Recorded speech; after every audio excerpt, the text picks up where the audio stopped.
Hello दोस्तों, कैसे हैं आप सब। आज की स्टोरी मुझे मेरे एक सब्सक्राइबर विश्वा ने भेजी है, जो कि एक सत्य घटना पर आधारित है। ये बात साल 2001 की है।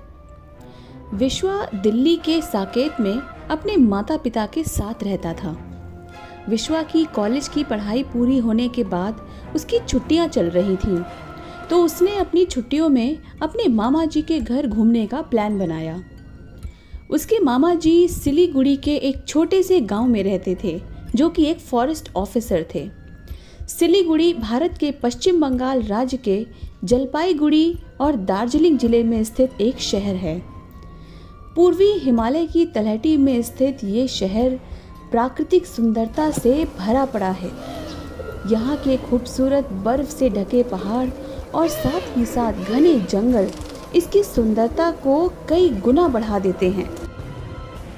विश्वा के मामा जी का घर जंगल के बाहर एक रिहायशी इलाके में था, मगर मामा जी को ज़्यादातर घर से बाहर अपने सरकारी क्वार्टर में ही रहना पड़ता था, जो कि घर से काफ़ी दूर जंगल के बीचों बीच स्थित था। विश्वा और उसकी मम्मी ट्रेन से सिलीगुड़ी पहुँचे और वहाँ से टैक्सी बुक करके उनके मामा जी के घर पहुँच गए। वहाँ पर मस्ती करते बातें करते कब पूरा दिन निकल गया उन्हें पता ही नहीं चला। अगले दिन सुबह मामा जी अपने क्वार्टर में जाने के लिए तैयार हो रहे थे, तो मामा जी ने कहा कि तुम घर पर क्या करोगे, तुम मेरे साथ मेरे क्वार्टर चलो। उनका क्वार्टर सिलीगुड़ी में सिटी से काफ़ी दूर था। मामा जी ने अपनी बाइक ले ली और जंगल की ओर चल पड़े। रास्ते में खाते पीते बातें करते दोनों चले जा रहे थे। शाम होते होते दोनों अपने क्वार्टर पहुंच गए। मामा जी के क्वार्टर में 2 रूम्स विद अटैच्ड बाथरूम और एक हॉल था। वहाँ आसपास ज़्यादा लोग नहीं रहते थे। मामा जी के पास एक हेल्पर भी काम करता था, जिसका नाम था बहादुर। बहादुर जंगल से कुछ दूरी पर अपने परिवार के साथ रहता था। बहादुर सारा दिन वहाँ काम करता और शाम को सारा काम खत्म करके अपने घर चला जाता था। वहाँ की साफ सफाई, खाना बनाना, कपड़े धोना, सारा काम बहादुर ही करता था। क्वार्टर पर पहुंचकर मामा जी ने बहादुर को 2 लोगों का खाना बनाने और कुछ ड्रिंक्स का अरेंजमेंट करने के लिए कह दिया। फिर मामा जी और विश्वा दोनों हॉल में ही बैठकर बातें करने लगे। थोड़ी देर में बहादुर ड्रिंक्स और कुछ स्नैक्स लेकर आ गया। इस तरह बातें करते करते काफ़ी समय निकल गया। बहादुर ने खाना भी तैयार कर दिया था। खाना बनाने के बाद बहादुर शाम को करीब 8 बजे तक वहाँ से निकल गया। तभी विश्वा ने देखा कि लेफ्ट साइड के रूम के बाहर एक बड़ी सी तख्ती लटकी है, जिस पर उर्दू में कुछ लिखा हुआ है। उसको ये काफ़ी अजीब लगा। उसने सोचा कि मामा जी तो बंगाली है, फिर वो उर्दू में लिखी हुई तख्ती अपने घर पर क्यों लटकाएंगे। खैर, उसने इस बात को नज़रअंदाज कर दिया। मामा जी और विश्वा दोनों काफ़ी देर तक वहीं हॉल में बैठे बातें करते रहे। बातें करते करते मामा जी ने विश्वा को बताया कि अगर उसे कोई वॉशरूम यूज़ करना है तो लेफ्ट साइड के रूम के बजाय राइट साइड वाले रूम में जाए। विश्वा को ये थोड़ा अजीब लगा। उसने पूछा, ऐसा क्यों? बाथरूम तो दोनों ही रूम्स में है, तो फिर राइट साइड का ही बाथरूम क्यों? मामा जी ने कहा, तुम्हें ये सब जानने की ज़रूरत नहीं। जैसा मैंने कहा है वैसा ही करना। भूल कर भी लेफ्ट साइड के बाथरूम में मत जाना।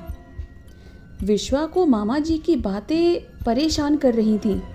वो बार बार मामा जी से पूछने लगा कि पहले आप मुझे बताओ कि वहाँ क्यों नहीं जाना है, और वहाँ पर आपने ये उर्दू में लिखी हुई तख्ती क्यों टांग रखी है। बहुत ज़्यादा सवाल करने पर मामा जी बोले कि इस बाथरूम में एक जिन्न का वास है, इसलिए उस बाथरूम में जाना खतरे से खाली नहीं। विश्वा ये सुनकर हंस दिया। उसे मामा जी की बातों पर भरोसा नहीं हो रहा था। तब मामा जी ने बताया कि काफ़ी साल पहले उन्हें उस क्वार्टर में अजीब अजीब घटनाएं होने का एहसास होता था, जैसे कि अचानक रूम में कुछ सामान नीचे गिर जाना, पानी का टैप अचानक खुल जाना। एक दिन रात में करीब 3 बजे उस कमरे के अंदर से दरवाजे पर कोई बहुत ज़ोर ज़ोर से थपथपा रहा था, जिससे घबराकर मैंने गांव के एक मौलवी जी को बुलाया। तो उन्होंने मुझे बताया कि इस रूम के वॉशरूम में एक जिन्न का वास है और उसे किसी का भी उस कमरे और उस वॉशरूम में जाना पसंद नहीं। मौलवी जी ने उस वॉशरूम में लगे आईने को भी हमेशा बंद रखने के लिए बोला है। विश्वा को भूत प्रेत की बातों पर बिल्कुल यकीन नहीं था। वो मन ही मन हंसने लगा और सोचने लगा कि मामा जी इतना पढ़े लिखे होने के बाद भी इन सब बातों पर यकीन करते हैं। उसने मामा जी की बातों पर ज़्यादा ध्यान नहीं दिया। कुछ ही देर में मामा जी को एक कॉल आया तो उन्हें किसी अर्जेंट काम से जाना पड़ा। उन्होंने विश्वा को कहा कि खाना खाकर वो हॉल के राइट साइड वाले रूम में जाकर सो जाए, उन्हें आने में शायद लेट हो जाएगा। इतना कहकर मामा जी वहाँ से चले गए। अब विश्वा वहाँ बिल्कुल अकेला था। उसकी ड्रिंक और स्नैक्स अभी भी बचे हुए थे, तो वो दोबारा ड्रिंक करने बैठ गया। मामा जी की बातें उसके दिमाग में लगातार घूम रही थीं। अब रात के करीब 1 बज गए थे। उसे नींद भी आने लगी थी। वो वॉशरूम जाने के लिए उठा, पर उसे याद नहीं आ रहा था कि मामा जी ने कौन सा वॉशरूम यूज़ करने से मना किया था। उसने काफ़ी सोचा पर याद नहीं आया, तो नींद में ही वो लेफ़्ट साइड के रूम की ओर चल दिया। वो रूम के अंदर गया और सीधे वॉशरूम में चला गया। उस वॉशरूम में एक काफ़ी बड़ा नक्काशीदार फोल्डिंग आईना था। उस आईने के ऊपर एक दरवाज़ा था। आईना यूज़ करने के बाद उसका डोर बंद करना होता था, जिससे आईना गंदा ना हो। विश्वा ने वॉशरूम से निकलते समय आईनों को खोला, अपने हाथ मुंह धोए और आईना बंद किए बिना बाहर आ गया और बाहर आकर हॉल में सो गया। करीब 1:30 बजे उसकी आंख खुली तो उसने सुना कि लेफ़्ट साइड के रूम से काफ़ी तेज़ चिल्लाने की आवाज़ें आ रही हैं।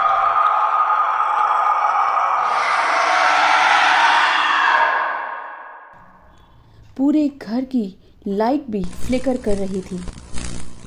लेफ़्ट साइड के रूम से बार बार ऐसी आवाज़ें आ रही थी जैसे कोई दीवारों और दरवाज़ों पर कुछ ज़ोर ज़ोर से पटक रहा हो। विश्वा इस बात से थोड़ा घबरा गया। मामा जी भी घर पर नहीं थे। उसने मामा जी को तुरंत फ़ोन लगाया और सारी घटना बताई। मामा जी ने कहा, मैंने तुम्हें मना किया था कि उस रूम में मत जाना, पर मुझे समझ नहीं आ रहा है कि तुम इस रूम में जाने के बाद भी ठीक ठाक कैसे बैठे हो।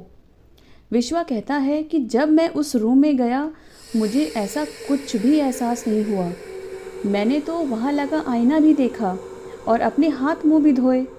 मामा जी ने पूछा, तुमने वो आईना बंद किया था या नहीं? तो विश्वा बोला, मुझे याद नहीं। फिर मामा जी ने विश्वा को हॉल में ही रुकने को कहा। थोड़ी देर में मामा जी वापस आ गए। उन्होंने दरवाजे की ओर से देखा तो आईना खुला हुआ था। मामा जी समझ गए कि विश्वा के आईना बंद ना करने की वजह से वो जिन्न नाराज़ हो गया है, इसीलिए उस कमरे से ये आवाज़ें आ रही हैं। मामा जी ने कहा कि सुबह तक देखना, ये आईना अपने आप बंद हो जाएगा और ये आवाज़ें भी। विश्वा और मामा जी वहीं हॉल में काफ़ी देर तक बैठे रहे। काफ़ी देर तक वो आवाज़ें आती रहीं।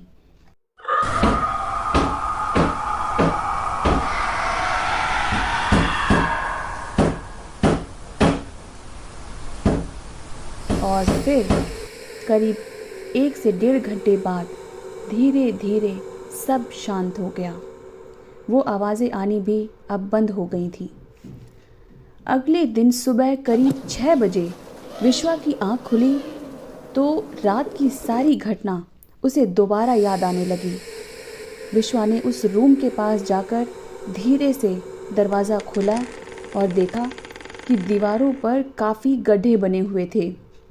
कमरे में रखी अलमारी भी अंदर धंस गई थी और सीलिंग फैन को देखकर लग रहा था मानो उसके पंखों को ज़ोर से मोड़ दिया गया हो, और बाथरूम में लगा आईना अब बंद था।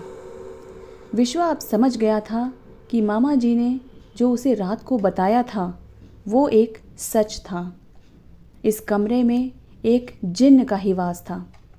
इस घटना को विश्वा कभी भुला नहीं पाया। तो दोस्तों, आप सबको ये स्टोरी कैसी लगी ये मुझे कमेंट बॉक्स में ज़रूर बताइएगा।